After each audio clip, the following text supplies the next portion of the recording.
अनाथ प्यारे की थोड़ा सा नीचे, थोड़ा सा चौपाई। हाँ ठीक। अगम के पार जो अलख कहावे, मैं 300 जाए जुध लिया। यह लग और शब्द नहीं सीधा, सो प्रगट पकड़ के किया। अगम यानी निराकार के परे जो अलख अगोचर अविनाशी अक्षर ब्रह्म है, मैंने उनसे जाकर युद्ध किया, अर्थात उनका साक्षात्कार किया। यहाँ तक संसार के शब्द भी नहीं पहुंच सकते, फिर भी मैंने उनकी पूर्ण अनुभूति की। तो भावार्थ है कि इस प्रकार इस प्रकरण में तीनों पुरुष क्षर अक्षर ब्रह्म तथा अक्षरातीत से युद्ध करने में लौकिक बड़ाई नहीं बल्कि साक्षात्कार के प्रयास का वर्णन है। छठवीं चौपाई में आदि नारायण से, नवीं चौपाई में अक्षर ब्रह्म से तथा 11वीं चौपाई में अक्षरातीत से युद्ध का उल्लेख है। इन प्रसंगों को ही युद्ध की संज्ञा दी गई है। तो यही इसने महामती जी कह रहे हैं कि अगम यानी जिनका पार नहीं पा जा सकता, जिनका पता भी नहीं है, वेद शास्त्र भी जिन्हें नेति नेति कहकर थक गए हैं, तो जो अलख यानी जिनको इस जीव दृष्टि से नहीं देखा जा सकता है, उनसे भी जाकर मैंने युद्ध किया। युद्ध का मतलब कि उन्होंने ये तारतम वाणी के लाए हमारे लिए खोल करके, उनको सुंदर साथ के लिए, ब्रह्म आत्माओं के लिए उनके ये वाणी लाए हैं ताकि हम लोग उनसे थोड़ा जागृत हो सकें। यहाँ मतलब यहाँ संसार में ऐसी कोई वाणी नहीं प्रकटी हुई है, ये शब्द ही नहीं है जिससे हम अपने धाम धनी तक यानी उस परम पिता परमात्मा तक पहुंच सके। तो महामती जी कह रहे हैं कि मैंने इसे तारतम वाणी के गूढ़ रहस्यों को खोल खोल कर वाणी में उतारा है, जिससे सब जीव ब्रह्मात्मा जागृत हो सके। जी।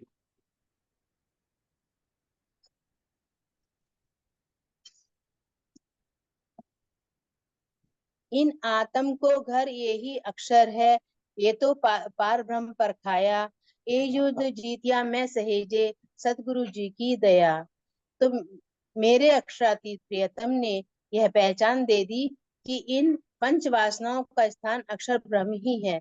सदगुरु स्वरूप श्री राज्य की कृपा से ही अक्षर ब्रह्म की अनुभूति का युद्ध मैंने बहुत ही सरलता से जीत लिया है।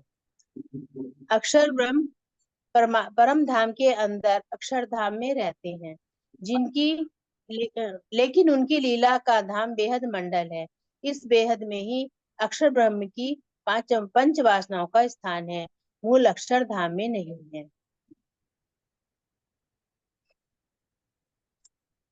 अब तो इंद्रावती सखी कह रही हैं कि मैंने मेरे प्रियतम ने यानी धामधनी ने ही मुझे यह पहचान दी है, इन पंच वासनाओं का स्थान अक्षर ब्रह्म है। यानी कि बिना सदगुरु की दया के कृपा के हम ये कुछ भी नहीं जान सकते, जब तक कि राज्य की कृपा ना हो ये हम कुछ भी अनुभव नहीं कर सकते हैं। उनका यह अभिप्राय है कि हम सब अंगनाएं बिना सदगुरु की कृपा दृष्टि से ब्रह्म तक नहीं पहुंच सकते, क्योंकि जो 14 लोक के अधिपति हैं, ब्रह्मा विष्णु महेश नारद, नारद शारद भी इस माया के बंधन में ही फंसे हुए हैं। किसी ने भी परमात्मा के उस अनन्य प्रेम को नहीं पाया है, जो कि हमें इस वाणी से सरलता से आसानी से मिल गए। बिल्कुल। प्रणाम जी। प्रणाम जी। देखिए जी, बहुत अच्छा, 2 चौपाइयों में बहुत अच्छा वर्णन किया महाराज जी ने। देखो है ना कि इसमें जो कह रहे हैं कि समझ दे कि भाई हमारी अपनी बड़ाई है। जो कह रहे हैं ना कि मैंने तीनों पुरुषों को, क्षर को अक्षर को अक्षर की, है ना, ये लौकिक बड़ाई नहीं है बल्कि साक्षात्कार के लिए प्रयास। कितनी सुंदर बात है ना। नहीं तो सामान्य दृष्टि समझ रहे हैं कि अपनी बड़ाई कर रहे हैं। बड़ाई नहीं, युद्ध का मतलब है प्रयास करना कि भाई माया को पछाड़ कर मैं उस लक्ष्य तक पहुंचू। उसको लड़ाई को युद्ध की संज्ञा दी गई यहाँ पर। बहुत सुंदर बने, क्या सुंदर सुनाती है ना। ये मैं 300 जाए युद्ध किया। युद्ध किया का युद्ध लिया यानी युद्ध किया। तो युद्ध करने का मतलब कोई युद्ध करने का मतलब बता रहे हैं कि उस लक्ष्य को पाने के लिए जो भी बाधाएं आई, उन सब बाधाओं को मैं छोड़ता सकूं, उनसे युद्ध की। ये ना सुंदर सा जी स्वामी जी ने तो कितना अच्छा खोल रखा है कि उदाहरण भी दे देकर, जो हम छोटी बुद्धि के समझ नहीं पाते ना, तीनों पुरुषों में हाँ से जी। कि कहाँ कहाँ पर है। तो छठी चौपाई जो हम पीछे कर चुके, उसमें आदि नारायण का वर्णन आया था, है ना। तो उसमें तो आदि नारायण तक भी पहुंचने में क्या क्या संघर्ष है उसका वर्णन है। अब नौवीं चौपाई दे, तो नौवीं चौपाई में अक्षर ब्रह्म, जो भी बता रहे, जो अपने किया है कर रहे हैं। और इससे आगे 11वीं चौपाई में अक्षरातीत से युद्ध का उल्लेख है ना। सुंदर सुंदर, एक बार अब हाँ हम तो अक्षर ब्रह्म तो देख लिया कि जो पंचवासना है यहाँ पर, कि अक्षर ब्रह्म तक भी मैं कैसे पहुंचा, इसे देख लिया। यहाँ पर कह रहे हैं कि जो निराकार के परे अलख और अगोचर अविनाशी अक्षर ब्रह्म, तो अक्षर ब्रह्म का वर्णन आ गया, है ना। जी। ये तो हो गया अक्षर ब्रह्म से संबंधित सुंदर साथ जी। अब यहाँ देखिए जो इसमें कह रहे हैं यहाँ पर, एक मिनट, नौवीं चौपाई तो ये अक्षर ब्रह्म से संबंधित होगी। अब इसमें कह रहे हैं और छठवीं चौपाई, एक मिनट, छठी चौपाई और खोलते हैं। यही तो मंथन है कि कहाँ तक मिलान करें। अब यहाँ देखिए छठवीं चौपाई में क्या कह रहे हैं महाराज जी, नामधारी पतित जो होते, जिन जुद जगपति सो कियो। आगे ना, जुद जगपति, हाँ जी। जगत के पति कौन है, आदि नारायण। तो जगपति जग में बड़ा जोरावर, तीन मार चरण तले दी। तो यानी यह कह रहे जिन्होंने अखंड की अनुभूति करने के लिए आदि नारायण की माया से युद्ध किया, वो बहुत शक्तिशाली है। तो इसको, जिसको बड़े बड़े योगी जो उन्होंने नहीं लांग पाए, ये महाराज जी ने लांग। तो देखो छठी जी। नारायण का हो गया। ये समझो सर जी जो कहते हैं ना, जंजीरा मुंसाफ की मोतियों में पिराई उचित, जिनसे जिनस मिलाइए तब पाइए मायने में। ये है मिलान करना सुंदर सा, है ना, जो बहुत जी। सारा राजी महाराज जी, वही राजीव स्वामी जी के माध्यम से ये मिलान करवाया और हमारे तक पहुंचा सुंदर साथ जी। तो ऐसे सुंदर साथ के चरणों में कोटि कोटि प्रेम प्रणाम। तो ये सुंदर साथ जी यहाँ पर देखते हैं, है ना। इसमें तो हो गया आदि नारायण का, इसमें हो गया अक्षर। अब इसके चल रहे हैं यहाँ पर, देखिए क्या कह रहे हैं, 11वीं चौपाई, छठी होगी, 9वीं होगी और 11वीं होगी। 11वीं में क्या कह रहे हैं यहाँ पर देखिए, इसमें भी एक मिनट देख लीजिए, है आगे, लेकिन कोई बात नहीं, जब वर्णन कर रहे महाराज जी। अब अक्षर के हाँ जी। युद्ध बनाओ, अक्षर के पार आगे ना, सकल आओ हाँ। सब अंगों को साज कर, प्रेम की सेना प्रकट चलाओ, कंठ अक्षरातीत मिलाओ। मैं प्रेम की सेना चलाकर अपने प्रियतम के कंठ से कंठ डालकर, है ना। तो यहाँ कह रहे मेरे मन में यह इच्छा हुई कि अक्षर ब्रह्म से भी परे परम धाम की अनुभूति के लिए, तो उसमें भी संघर्ष है सुंदर सा, युद्ध है। ये देखो माया से जो युद्ध हो रहा था, धनी से प्रेम करने का भी एक प्रेम का युद्ध है। परम धाम की अनुभूति के लिए मुझे प्रेम की सेना तैयार करनी होगी। धनी से युद्ध करना है तो किस कौन सी सेना तैयार करनी पड़ेगी, या गुणों की नहीं, प्रेम की सेना। प्रेम से जीता जा सकता है।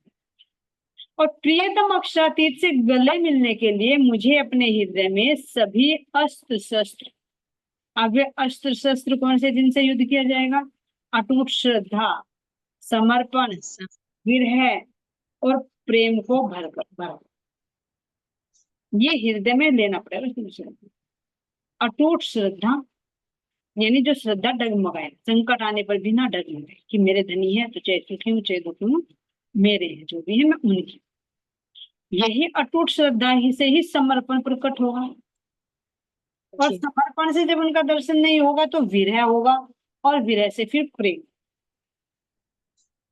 विरह इश्क प्रेम उपजा, तब नहचे मिलिए। तीन चौपाई दुख से विरह उपजे, विरह इश्क प्रेम काम, और इश्क प्रेम जब आइए तब नहचे मिलिए। तो तीनों से युद्ध दशा की आज विचार करना। अब हमने हाँ जी। कर पाए, हम कहाँ तक कर पाए, आदि नारायण या अक्षर ब्रह्म या अक्षर, हे निरुपम, है ना। बहुत सुंदर चौपाई प्रसाद जी है ना आपका। और ये बहुत हमारे लिए जी। हो गया कि राजीव स्वामी जी ने जो खोल रखा है ना सुंदर सा जी, बहुत सरल है समझने के लिए चौपाई। बहुत बहुत धन्यवाद सुंदर सा जी, बनना सकेंगे आपके चरण में कोटि कोटि। नहीं, नहीं। बोले श्री प्राणनाथ प्यारे की जय, श्री सद्गुरु महाराज की जय, स्वामी दादा गुरु नारायण दास जी महाराज की जय, सद्गुरु श्री रामचंद्र जी महाराज की जय, सर्व सुंदर साथी की। ये आप सभी के चरणों में कोटि कोटि प्रेम। सुंदर साथ जी चलते हैं पीतक की ओर, है ना। तो 12वीं लहर हमारी सुंदर साथ जी चल रही है। और प्रसंग कहाँ का चल रहा है सुंदर साथ जी? जो पांजरा नदी पर जो मेला लगा, वहां पर क्या इंसिडेंट हुआ सुंदर साथ जी, है ना। कैसे महाराज जी ये जब बाढ़ पानी आ जाता है और वहां पब्लिक मारी जाती है, तो थानेदार के पास महाराज जी जाते हैं, उसको कैसे डांटते हैं, फटकारते हैं, लेकिन वो कितनी विनम्रता से खड़ा रहता है, कोई उनका जवाब नहीं देता। अब इस मंजर को देखकर महाराज जी यहाँ से चल देते हैं और कहते हैं कि मैं बहुत जंगल पर्वत लांघते लांघते अपने धुन में एक चित होकर वहां से चल। और कैसे चल दिया सुंदर साथ जी? सीधी नाक की राह चलता, ये नहीं पता कि कहाँ जा रहा हूँ, क्यों जा रहा हूँ। क्यों सुंदर साथ जी? अब कौन पूछे कि जिसको तनकीद सुधी नहीं रहे, क्यों? क्योंकि हृदय में सतगुरु महाराज जी विराजमान, तो उन्हीं के हुक्म से अब ये शरीर क्रिया कर, कुछ बोल रहा है तो सतगुरु महाराज जी बोल रहे हैं, शरीर जहाँ चल रहा है वो सतगुरु महाराज जी ले जाने वाले हैं। यानी हर एक कार्य इस तन को माध्यम बनाकर दादा गुरु नागराज जी कार्य करते हैं। तो सतगुरु महाराज जी कैसे कह रहे हैं कि बाहर से घटनाएं देख देखकर मैं अंदर में उतरता चला गया, और कह रहे कि मैं इश्क में डूबा और डूबा, है ना। और जो जैसा इश्क में डूब गया वो वैसा ही हो जाए। अब कह रहे सुंदर साथ जी की 4-5 दिन चलने के पश्चात मुझे एक गांव, आगे की अब घटना बता रही, यहाँ से घटना तो हो गई 5 की। अब यहाँ से चल देते हैं, तो चलते चलते चलते चलते नजदीक में एक गांव, तो वहां गांव के पास में ही बाहर जंगल में ठहरते थे महाराज जी, बस्ती में तो नहीं जाते थे। बस्ती के पास ही जो एक वृक्ष वगैरह मिल जाता था, कोई बगीचा मिल जाता था, तो वहां विश्राम करते। तो महाराज जी कह रहे हैं कि 4-5 दिन बाद चलने के बाद मैं एक गांव के पास पहुंचा, और मन में आया कि अब मैं यहाँ विश्राम, तो विश्राम करने के मकसद से महाराज जी कह रहे हैं कि मैंने एक वृक्ष के नीचे, जो गांव से बाहर था, बस्ती से बाहर था, वहां पर मैंने अपना आसन लगा दिया एक वृक्ष के नीचे। अब महाराज जी वर्णन कर रहे हैं उस गांव का कि वो गांव कैसा। तो उस गांव के लिए महाराज जी कह रहे हैं कि कुछ अजीब से ही मकान बने हुए थे। कैसे अजीब से मकान थे जो उस बस्ती के हमें नजर आए? कह रहे हैं कि 15-16 फुट ऊंचे बाड़ों के से बने हुए, जैसे मतलब जो मकान होते हैं, जैसे बाड़ा लगा देते हैं चारों तरफ, तो कितने ऊंची ऊंची दीवारें सी थी, वो बाड़ों की ही दीवार सी 15-16 फुट ऊंची। ऐसे गांव, ऐसा गांव नजर, चारों जिसका भी घर था वो बाहर से बाड़े की ही भांति था, यानी जैसे अपना घर बन गया, जैसे होता ना कि भाई अपना एक बंगला बना लिया, उसके बाद थोड़ी थोड़ी खुली जगह छोड़ देते हैं, चारों तरफ अपनी बाउंड्री कर देते। इसी तरह से यहाँ पर कह रहे कि हर एक घर के चारों तरफ एक बाड़ा लगा हुआ था, और वो कैसा था? कटीली झाड़ियों का। तो यहाँ महाराज जी कह रहे हैं कैसे थे वे, इसकी चौपाई से सुंदर सुंदर साथ जी। पहने कांटों के झाड़ों से छपे पड़े थे चारों फेर, दर झाड़ों के घर झाड़ों के झाड़ों की ही दीवारें। अब कह रहे कि जो घर बना हुआ था बाहर, बाउंड्री तो झाड़ों की ही थी, अब उन झाड़ों के ही घर बने हुए थे। और कैसे थे झाड़? पहने कांटे वाले, पहने कांटों वालों झाड़ों से सारे छपे पड़े हुए थे, सारे चारों से, चारों तरफ से।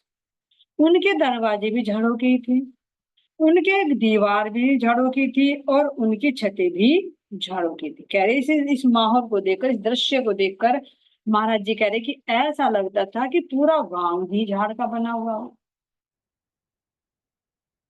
सारा गांव झाड़ सा लगता, जिधर भी घूमे नजर सारे घर एक से बने।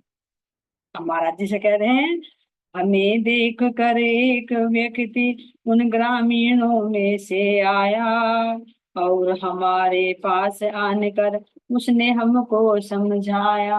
अब महाराज जी तो भाई किसी के घर में नहीं गए थे, गांव से बाहर वृक्ष के नीचे बैठे थे। तो कह रहे कि गांव की बस्ती में से एक व्यक्ति हमें देखकर हमारे पास आया और उसने क्या कहा कि महाराज जी आप यहाँ मत, आप खुले में मत ठहरिए, आप अंदर हमारे घर में बाड़े में चलिए, यानी जो बाड़ा बना रखा है तो उसमें चलिए। अब सुंदर शाह जी यहाँ पर क्या कह रहे हैं महाराज जी,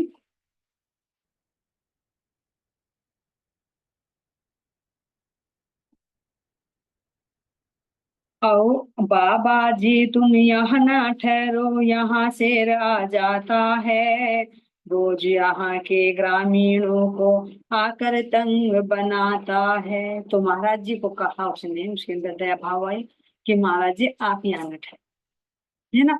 क्यों क्यों ना ठहरे, क्योंकि यहाँ गांव में रोज शेर आता, और उसी शेर से बचने के लिए हमने ये कटीली झाड़ियां लगा, जो शेर आता है हमें भी खा जाता है, हमारे बच्चों को उठा कर ले जाता है, हमारे जानवरों को खा जाता है, तो वो रात को आएगा तो वो आपको भी हानि पहुंचाएगा। इसलिए आप हमारी बात मानिए, आप यहाँ न ठहरिए और अंदर बाड़े में चलिए। तो यहाँ कह रहे सुंदर शाह जी, महाराज जी ने जवाब दिया, हमने कहा भाई तुम जाओ, जाके अपना काम करो, हमसे क्या करना है उसने, क्या मतलब बेचारे का। महाराज जी ने कहा, क्योंकि उसे नहीं पता था गांव वाले को कि महाराज जी है क्या, उनके अंदर पावर है कौन सी। तो सामान्य साधु महात्मा समझ रहे थे, इतना समझ के भी उनके अंदर दया भाव आए। तो महाराज जी ने कहा कि भाई तुम यहाँ से चलो और अपना काम, जब हमारी चिंता मत करो, है ना। हमें क्या करना उसने, और क्या मतलब बेचारे का, वो हमारा क्या कर लेगा, उसका हमारे से मतलब क्या, कोई मतलब नहीं। हमारा वो कुछ भी नहीं बिगाड़ पाएगा। क्यों नहीं बिगाड़ पाएगा, क्योंकि हम पे कुछ सामान नहीं है, उसके चारे बारे का, उसके चारे बारे का हमारे पास कुछ भी सामान नहीं। और सुंदर शाह जी देखिए क्यों नहीं चारे बारे का, इसका बात नहीं दे सुंदर शाह जी।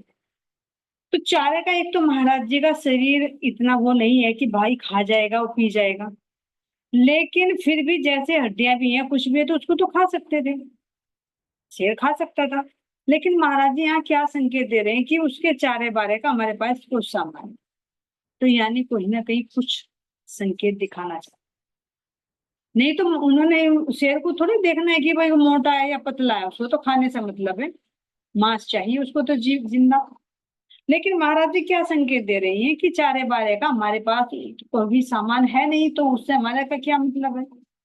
अब ध्यान देना सुंदर सा जी, जो कह रहे कि गांव कौन सी, जो कह रहे कि झाड़ों के ही घर, झाड़ों की दीवारें, झाड़ों के दरवाजे, तो ये माया है। जिस कटीली झाड़ियों में हम रह रहे हैं, अब ये देखिए किधर कांटों की दीवार नहीं, परेशानी कहाँ नहीं है। गृहस्थी में रहो, बाहर नौकरी करो, आध्यात्मिक मार्ग पर चलो, कहीं भी कुछ भी करो, आखिर कहाँ नहीं है कांटे, कहाँ कष्ट नहीं होता। कौन सी ऐसी जगह जहां दुख प्राप्त नहीं होता, क्योंकि दुखालय है, दुख का घर है, तो सब जगह दुख ही दुख है, कांटे ही कांटे हैं। तो बाहर भी कांटे और फिर हृदय में भी कांटे, बुद्धि में भी कांटे जो छत बनी है, इस हृदय रूपी दीवार, इसकी दीवारें भी, इसके दरवाजे भी, सब कुछ कांटों के, कांटे भरी जुबान निकलती है। तो पूरा गांव एक एक का नहीं, हर एक घर नहीं, यानी एक हृदय नहीं कि सब दुनिया को देख लो, सबके हृदय रूपी घर सब कांटों कांटों के घर। क्या नहीं चुभती दिल में बात किसी की, चुभती है। किसी का किसी से कोई दुश्मनी नहीं है, कुछ नहीं है, अगर उसका अच्छा ऐश्वर्य है, अच्छा खा रहा है पी रहा है, फिर भी पड़ोसी के हृदय में कांटे की तरह चुभता है। हर पल ये सोचेगा कैसे इसको हानि पहुंचे। कह रहे महाराज जी, कहीं ऋषि हो, मानव हो, दानव हो, इस माया ने किसी को नहीं छोड़ा, यहाँ तक कि पंच वासनाओं को भी इसने अपने लपेटे में ले लिया। पाताल से शिखर तक, यानी पाताल से और बैकुंठ तक माया का इतना विस्तार महसूस कर, सब जगह कांटे। तो ये पूरी संसार ही कांटों की बस्ती है। महाराज जिस कांटों की बस्ती में नहीं है, इससे अलग हो चुकी।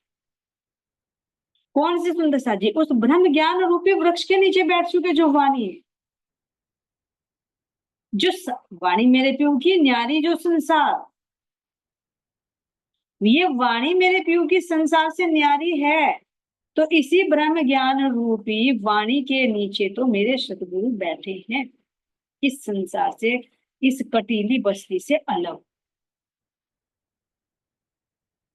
अब यहाँ पर सुंदर सा जिस कटीली बस्ती में जो है कांटों ही कांटों के, विकारों ही विकारों के, दुखों ही दुखों को भरा हुआ है, तो कौन है इसका शेर? मालिक कौन है इसका? कौन करता है श्रृंगार? माया ही करती है।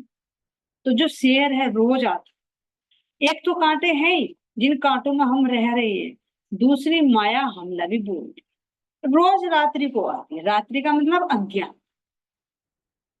पूरी अज्ञानता ही तो है, सौपनी तो है। बताओ कहाँ से कह रहे कि तुम इस बेहद मंडल से परे शून्य निराकार से खड़े होकर देखो बेहद के दरवाजे पर, इस संसार को देखो, ये संसार कैसा दिखाई, इससे थोड़ी सी नजर हटा, शरीर को नहीं अलग हटा, लेकिन अपनी सूरता को तो लगा सकते हैं। तो सूरता की दृष्टि से देखिए इस संसार में त्रिगुण रूपी बाहर कैसे पड़ते, कैसे इसमें चाहे जल के जीव हो, चाहे पशु पक्षी हो, जितने भी 84 लाख योनियां महाराज जी ने गिनाई है, हर एक इन विकारों से ही ग्रस्त, काम, क्रोध, लोभ, मोह, अहंकार और अज्ञानता का भरा हुआ ये ब्रह्मांड है, जिसमें हाथ को हाथ नहीं सूझ रहा, इतना घोर अंधकार, अज्ञानता से भरा। बस जीव अज्ञानता बस इसमें ही सुख समझ रहा है, इसी को ही सत्य समझ रहा है, यहाँ अपने तन को ही सब कुछ मानकर इसी के भरण पोषण में लगा हुआ है, और जिसको देवी देवताओं को मान रहा है उसी को पूर्ण परमात्मा समझकर उसी की भक्ति में लगा। वेद शास्त्रों में क्या लिखा हुआ, क्या हमारे महापुरुष कह रहे, कुछ नहीं पता, बस एक जानवर की तरह सुबह उठे, दिन में काम किया अपनी आजीविका के लिए, रात को पढ़कर सो गए, खाना खाया, फिर वो रूटीन, पूरा जीवन इसी में ही चला जाता है। और आखिर में क्या जाएगा? खाली हाथ, क्योंकि जितनी भी प्रॉपर्टी कमाई वो सब यही रह जाएगी, कुछ लेकर नहीं जाएगा। जैसे सौपन में से कुछ लेकर नहीं आते, इतनी चीजें देखो सौपन में, सब वही ले हो जाए। तो ऐसे ये अज्ञानता का अंधेरा सा भरा हुआ ही तो संसार है। तो इसमें रात्रि को, रोज रात्रि को, यानी जब भी अज्ञानता घोर अंधकार छा जाता है, तो यो माया रूपी शेर शिकार करने के लिए, कांटों में तो सब जी रहे हैं, कांटों के घर तो बने हुए, लेकिन माया हावी होती, कैसे? कभी बीमारी के रूप में, कभी एक्सीडेंट के रूप में, कभी लड़ाई झगड़े के रूप में, किसी भी कारण से आ जाएगी, कभी अच्छा रूप लेकर तो कभी बुरा रूप लेकर, कभी खुशी के रूप में आएगी, वो भी तो माया ही है। घर में कोई फंक्शन है, विवाह है, शादी है, अगर औरों को कहेंगे तो कहेंगे अरे इसे भी माया कह रही है, लेकिन आत्मिक दृष्टि से देखेंगे तो माया का ही रूप है। अमृत रूप रस छल बल बल अकल कुटिल कोमल चंचल चतुर चपल, सब माया के ही तो हैं। वो कभी खुशी के रूप में आती है, तो कभी वो दुख के रूप में आती है, कभी बीमारी के रूप में आती है, कभी लड़ाई झगड़े के रूप में आती है, कभी कितने रूप हैं। तो यो अज्ञानता में रोज शेर रूपी माया आती। अब लोग तो इससे परेशान है भाई, वो क्यों? क्योंकि लोगों को भी हानि पहुंचाती है, उनके पशुओं को भी हानि पहुंचाती है, बच्चों को भी हानि पहुंचाती है, सबको तो पहुंचाती है जो उसके अंदर के विचार। अब महाराज जी बैठे हैं उससे अलग, तो संसार में रहने वाला को पता नहीं कि वो कौन है, तो उनको बुला रहे कि आप भी बाड़े के अंदर, ये शेर आपको खा जाए। अब महाराज जी कह रहे भाई शेर को का चारे बारे का मेरे पास कोई है ही नहीं चारा, तो मेरा क्या करेगा? कह रहे कि मुझे माया से कोई मतलब, उस बेचारे से, बेचारा कह रहे उस बेचारे से मेरा क्या मतलब, यानी महाराज जी तो माया को जीत गए, भाई इस माया से मेरा क्या मतलब है, वो क्यों मुझे हानि पहुंचाएगा? क्यों सुंदर साथ जी? माया भी उसको हानि पहुंचाती, उसके पैर पकड़ कर खींचती है जब तक वो पार नहीं पहुंचती। यहाँ देखो जैसे ग्रेविटेशन फोर्स होती है ना हमारी अर्थ की, तो कुछ लेवल होता है ऊपर तक, जहां तक वो ग्रेविटेशन फोर्स होती है तो वहां तक तो चीज को नीचे खींचा जाता है, लेकिन जब उससे ऊपर पड़ जाती है तो वो पृथ्वी खींच नहीं पाती। इसी तरह से माया का भी एक ग्रेविटेशनल एरिया है। जहां तक माया में के चक्कर में फंसे रहेंगे तो माया खींचेगी, लेकिन जहां माया को छोड़ देंगे, उससे परे उतर जाएगा, तो माया उसका बाल बांका भी नहीं कर सकती। सही पूछे तो चलते हुए के पैर खींचती है, लेकिन जब वो उसकी एंट्री से बाहर निकल जाता है ना, उसके एरिया से, तो फिर वो पैर पूछ पाती है। तो महाराज जी तो अलग बैठे इससे, तो उन्होंने कह दिया भैया तू हमें बाड़े में बुला रहा है, तू हमें परेशान है। हम ये अब ध्यान देना सुनना चाहिए, महाराज जी वृक्ष के नीचे बैठे, तो कह रहे मेरे पास उसके चारे बारे का है ही नहीं। माया को क्या चाहिए? जब कोई भी हमारे अंदर कोई कामना होगी, कोई इच्छाएं होंगी, तभी तो माया हमारे पास भी होगी। लेकिन हमें किसी से कोई इच्छा है ही नहीं, कोई कामना है ही नहीं, कोई ईर्ष्या द्वेष है ही नहीं। निर्लेप हो चुके महाराज जी ने, तो पत्नी तक छोड़ दी, घर बार तक छोड़ दिया। किसी का पैसे का लोभ लालच नहीं है, किसी का खाने पीने का नहीं है, किसी के पहनने का नहीं, वस्त्रों का नहीं है, कुछ भी नहीं है। तो जब कोई है ही नहीं साधन, तो माया कैसे हावी हो जाएगी? देखो समझ, जो 3 गुणों के अधीन है उसको ही तो माया अपने बस में करती है, उसी पर तो हमला बोलती है। और महाराज जी को पास इच्छा कोई है ही नहीं, तो इसलिए कह रहे भैया उस शेर का तो चारे बारे का मेरे पास कोई साधन है ही नहीं, मुझे कोई नुकसान नहीं पहुंचा सकती। तू जा, चिंता मत कर, तू अपने आप को संभाल, तू अपना काम कर। अपना काम करने का मतलब क्या काम बताया यहाँ पे? तू अपना काम कर, यानी तू अपनी रक्षा कर। तू माया में फंसा हुआ है, तो माया तेरे पर हमला करेगी, तू अपने आप को संभाल, मेरी परवाह मत कर। माया के चारे बारे का मेरे पास कोई भी साधन नहीं है। अब कह रहे हैं यहाँ पर, आप हो बेफिक्र हमारी चिंता कोई मत करना, हमें तंग कोई नहीं करता, फिक्र हमारी मत रखना। समझा रहे हैं, तो हमारी फिक्र मत रखना, तो हमारी चिंता मत कर। हाँ, आप बेफिक्र हो जाओ, हमें कोई भी तंग नहीं कर। क्योंकि जब किसी से कोई उम्मीदें, कोई आशाएं है ही नहीं, तो कौन तंग करेगा? महाराज जी तो अपनी मस्ती में मस्त होकर चल रहे, ऐसे स्वच्छंद सुंदर जिए हैं जीवन मुक्त। कहते हैं कि जीते जी जो मुक्त हो जाए वो जीवन मुक्त। और हमारी कुछ भी कामनाएं रही, छोटी सी भी इच्छाएं रही, तो क्या वो हमें दुख नहीं देती? जहां इच्छाएं पूर्ति नहीं होती, वही दुख का कारण बनती। और जब महाराज जी इच्छाओं से परे हो गए, तो कह रहे कि हमें कोई भी तंग नहीं करता, तो भाई बेफिक्र। सीधा साधा उत्तर पाकर हमसे वह खामोश हुआ, बिना कुछ कहे तब तो अपने सम्मुख से वह चला गया। महाराज जी ने तड़ाक जैसे से जवाब दिया, सीधा साधा जवाब दिया, भाई तू मेरी फिक्र मत कर, तू अपनी फिक्र कर, अपने घर जा, अपना काम कर, हमें कोई तंग नहीं करता। तू शेर वेर आएगा तो हम देख लेंगे, अब तुझे। तो कह रहे महाराज जी की जब सीधा साधा जब मैंने जवाब दे दिया, तो उस जवाब को लेकर वो कुछ नहीं बोला, मेरे पास से वो चल। लेकिन कह रहे पुणे शाम को फिर आया, दिन में देखा तो कहा भाई रात्रि होने वाली, रात को शेर आएगा, तो आप घर में चलिए। लेकिन उसको तो बेचैनी है, जैसे महाराज जी ने कह दिया कि भाई तू हमें तंग मत कर। ऐसे सुंदर साथ जी वो आते ना प्रसंग, जब औरंगजेब ने भेजे थे प्राणनाथ जी के पास में, राजा राणा सिंह के पास में, कि भाई तुम जाओ और उन बैरागियों को पकड़ कर लाओ।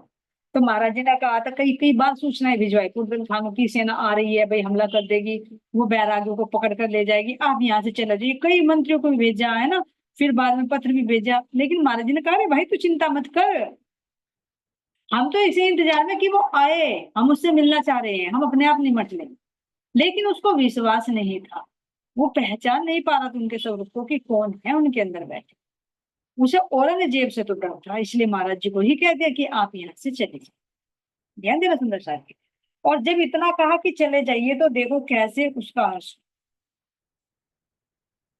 लानत लगी है ना, गधे पर भी लानत लगी इसी कारण, क्योंकि उन्होंने कह दिया था कि आप यहाँ से चले जाइए, कहीं और चले जाइए। तो ये देखिए सुंदर शाह जी, और अभी इस पर्सन से मिलाए, जिस खेत में जिस किसान के खेत में महाराज जी की झोपड़ी बनी हुई थी, उस खेत में जो प्रेत आत्मा रहती थी वो भी चली गई थी। तो यानी जहां सतगुरु का स्थान होगा, चाहे वो घर हो चाहे वो हृदय, वहां पर कोई भी प्रेतात्मा, कोई भी बाधा नहीं आ सकती। लेकिन जहां से हम अपने सतगुरु को हटा दे, चाहे वो घर हो वो घर भी शमशान घाट की भांति हो जाता है, और हृदय भी एक मुर्दा घाट ही हो जाता है। इसलिए बाहर में भी और अंदर में भी सतगुरु का स्थान निश्चित होना जरूरी है। अगर वहां से हटा दिया जाए तो फिर तो माया ही। तो ऐसे सुंदर साथ जी उसने कहा कि भाई महाराज जी आप शाम को आते। फिर उसको चिंता हो रही है, तो शाम के टाइम आया तो उन्होंने क्या कहा कि महाराज जी उन्हें शाम को फिर आया, खाना खाने के लिए कहा, हम रात्रि को नहीं जीमते, हमने उससे मना किया। भाई देखो कितना दया भाव है कि भाई गांव से बाहर बैठे हैं साधु, तो चलो कोई बात नहीं, आए नहीं अंदर बारे में, तो भोजन वगैरह देखो शुरू। ये सुंदर सा जी देखो कितनी बिना, कोई भी भोजन के समय अपने घर पर है ना, तो उसको भोजन अवश्य दो। शास्त्रों में लिखित है सुंदर सा कि अगर कोई अपने घर पर भोजन के समय आया हुआ है और तुमने उसको भोजन नहीं कराया, तो सही पूछे उसके पाप लग जाता है, तुम उसके पाप कर्म तुम्हारे हिस्से में। लेकिन अगर तुम भोजन कराकर भेजते हो उसको, तो तुम्हारे आधे पाप कर्म कट जाते। जाना जाने कितने पाप कर्म होते, गिनवाए थे पीछे, भाई चींटियां भी मर रही, ये भी तो सूखे पाप है ना। तो कितने होते, ये भी एक हवन है सुंदर सा। जैसे हम अन्न की सामग्री में मिलाकर चावल, चीनी, है ना, घी, कितनी चीजें मिलाकर अग्नि में आहुति डालते हैं, हवन में डालते हैं कि भाई देवी देवताओं को मिलेंगे। अब असली हवन कौन सा है? क्योंकि हमारे हर एक मनुष्य के अंदर क्या है, जठर अग्नि है। तो जब कोई इंसान खाता है तो वो आहार भी तो उस अग्नि में सुहा हो रहा है, ये भी एक हवन ही है तुम। श्रीमद् भागवत में तो कहा है कि तुम बाहर से हवन करे तो से पूछो राख में डाल दे वो चीजें। लेकिन अगर किसी भी इंसान को तुमने भोजन कराया तो वो असली हवन हो गया तुम्हारा। क्यों? क्योंकि उस जठर अग्नि के अंदर तुम्हारे वो भोजन की आहुति गई, जिससे ऊर्जा निकली और उससे वो शरीर को पोषण। तो उसके उसमें क्या कह रहे हैं कि तुम्हारे बहुत सारे पाप कर्म भस्म हो जाते हैं जब तुम समय पर किसी को भोजन कराकर भेज। मान लीजिए कोई भोजन का समय नहीं है, लेकिन फिर भी अगर कोई इंसान भूखा आया है तो भले ही भोजन का समय ना हो तो भी करना चाहिए। और विशेषकर अगर भोजन के समय आया हुआ है तो कभी भी उसको बिना भोजन कराए अपने घर से नहीं भेजिए। उम्मीद के साथ बहुत सारी कहानियों के माध्यम से भी सुनाया जाता है कि भोजन कराने का कितना महत्व है। तो ऐसे सुंदर शादी उस ग्रामीण ने सोचा कि भाई शाम का समय हो रहा है, भोजन का समय हो रहा है, तो चलो साधु महात्मा से मैं पूछ तो ली कि आप खाना खा लीजिए, भोजन कर लिए। तो महाराज जी ने कहा हम रात्रि को नहीं जीमते, हमने उससे मना किया। महाराज जी ने कहा हम रात्रि को नहीं जीमते, यानी हम शाम को भोजन नहीं करते। यह है सुंदर साजी जो प्रसंग आता था ना कि शाम को भोजन का भोग क्यों नहीं लगता। ये बीतक में महाराज जी ने अपने ही मुखारबिंद से बताया कि हम भाई शाम को भोजन नहीं जीमते। क्यों नहीं जीमते? वो तो सबको पता ही सुंदर। क्यों? क्योंकि रात्रि को महाराज जी ध्यान करते, और अगर हमने भोजन कर लिया तो उसका हमारे अंदर एक नशा होता है, उस नशे में हमारी पूरी रात्रि नींद नींद में ही चली जाती। इसलिए महाराज जी शाम को भोजन नहीं लेते। फिर उसी परंपरा को निभाते हुए शाम को भोजन का भोग नहीं लगाते। लेकिन प्रसाद जी यदि हम भोजन करें हाल तो हमें फॉलो कर लेना चाहिए। भाई अगर रात्रि में ध्यान का हमारा कर जाए तो बहुत अच्छी बात है। तो उसके लिए अगर हम सोचे कि ध्यान भी कर ले और शाम को पेट भर भोजन भी कर ले तो रात्रि में नहीं।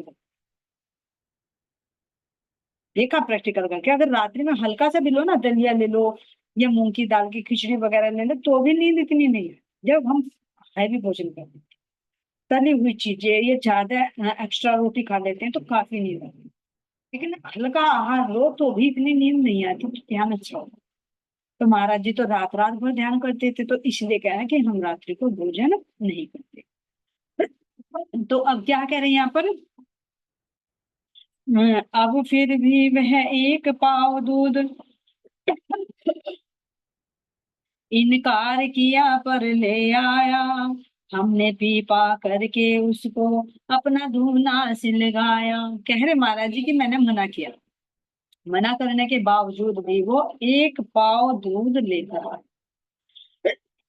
क्यों सुंदर साथ जी? क्योंकि गाय भैंस तो थी उनके, एक पाव दूध लेकर आए, तो उसको महाराज जी कह रहे कि उसको पी पा। तो इसलिए सुंदर साथ जी शाम को दूध का भोग अवश्य लगता है। एक बार चाहे शाम को भोजन का भोग लगाओ या न लगाओ, लेकिन शाम को दूध का भोग जरूर लगता है जब विश्राम कराया जाता है, शयन आरती बोली जाती है। मानसिक आरती कर अधिकतर तो शाम की जो संध्या आरती होती है, शयन आरती, वो चितवनी में ही होती है। मंदिरों में तो दीपक जलाकर भी हो जाता है। तो यहाँ सुंदर साजी महाराज जी कह रहे कि दूध पिया और पीकर हमने अपना शुभ धुना सिर लगाया। आगे क्या घटना होती है सुंदर साज जी, वो श्रवण करेंगे अगली मीटिंग में। अब के लिए इतना ही। बोले श्री प्राणनाथ प्यारे की जय, श्री सतगुरु महाराज की जय, सतगुरु श्री रामचंद्र जी महाराज की जय। प्रणाम। सभी सुंदर साथ के चरणों में कोटि कोटि प्रेम।